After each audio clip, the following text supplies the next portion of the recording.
और इजराइल पर हिजबुल्लाह का हमला।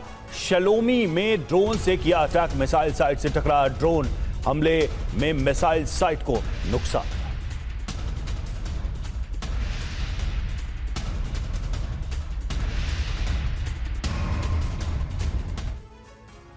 इजराइल ने दक्षिणी लेबनान में अपनी जमीनी ऑपरेशन को तेज कर दिया है। आईडीएफ ने दावा किया है कि अब तक हजारों हिजबुल्लाह लड़ाके मारे जा चुके हैं, लेकिन दूसरी तरफ हिज्ब के ड्रोन ऑपरेटर आईडीएफ के लिए नई चुनौती बनते दिख रहे हैं।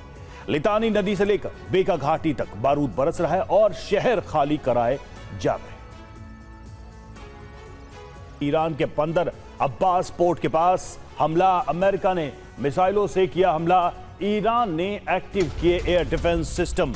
यूएस अफसरों के हवाले से रॉयटर्स का दावा, ईरानी ड्रोन को यूएस ने मार गिराया। तो देखिए, अमेरिका ने मिसाइलों से किया है हमला, तस्वीरें सामने आई है। ईरान ने एक्टिव किया है अपना एयर डिफेंस सिस्टम। खबर यह भी है, रॉयटर्स ने यह भी दावा किया है कि ईरानी ड्रोन को इंटरसेप्ट किया यूएस की सेना ने और उसे मार गिराया।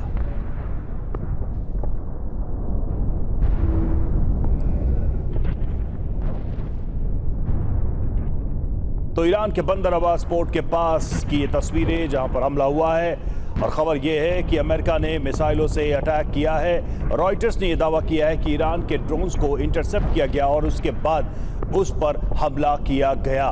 तो इस तरीके से बंदर अब्बास में हलचल बढ़ी है और यहां पर ईरान का दावा यह है कि अमेरिका ने मिसाइलें दागी हैं।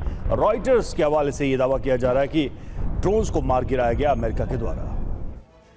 और 48 घंटे में दूसरी बार ईरानी पोर्ट पर यूएस का प्रहार। दावा क्या है ये देखिए, बंदर अब्बास पोर्ट के पास 3 धमाकों की आवाज सुनी गई। ईरानी मीडिया का दावा, रात 1:30 बजे धमाके हुए। ईरानी मीडिया का दावा, यूएस फौज ने दागी है मिसाइलें। यूएस मीडिया का दावा है कि ईरान का हमला नाकाम किया गया।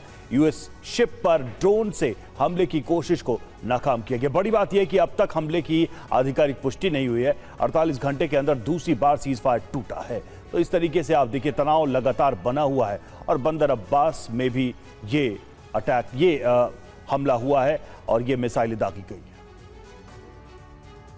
और इस बीच देखिए, एक और खबर है, लेबनान में फिर एक बड़ी खबर सामने आ रही है। लेबनान में फिर से इजराइल का बड़ा अटैक।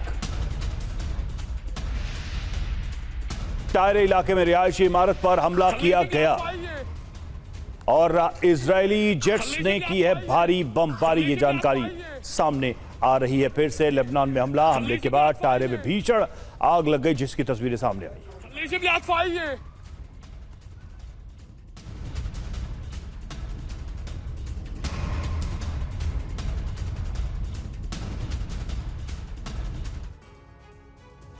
और ईरान पर अमेरिकी हमलों को करीब 54 घंटे बीत चुके हैं। तेहरान में प्रतिशोध की तैयारियां जारी हैं, जिसमें पूरा अरब जल सकता है। तो वहीं दूसरी तरफ अमेरिका से आ रही रिपोर्ट्स इशारा करती हैं कि बेंजामिन और ट्रंप के बीच युद्ध पर सहमति बन चुकी है। रिपोर्ट्स में दावा है कि अमेरिका ने ईरान के खिलाफ नई हिट लिस्ट तैयार की है। इस लिस्ट में वो ठिकाने दर्ज हैं जिन्हें तबाह करना ईरान युद्ध फतह करने की गारंटी होगा, क्योंकि इस लिस्ट में ईरान के अंडरग्राउंड मिसाइल सिटी को डिकोड करने का फॉर्मूला छिपा है। क्या है ये फॉर्मूला और अमेरिका की नई हिट लिस्ट में कौन कौन से टारगेट्स शामिल है, सुपर एक्सक्लूसिव रिपोर्ट में देखिए। ने ईरान के खिलाफ नई हिट लिस्ट तैयार की। लिस्ट में ईरान में बचे हुए टारगेट शामिल हैं, खासकर वो टारगेट जिन्हें तबाह करना बेहद मुश्किल है, क्योंकि ये टारगेट छिपे हुए हैं या फिर लगातार अपनी जगह बदलते हैं। अगर ट्रंप सैन्य अभियान शुरू करने का आदेश देते हैं तो पेंटागन पहले इन्हीं टारगेट्स को तबाह करेगा।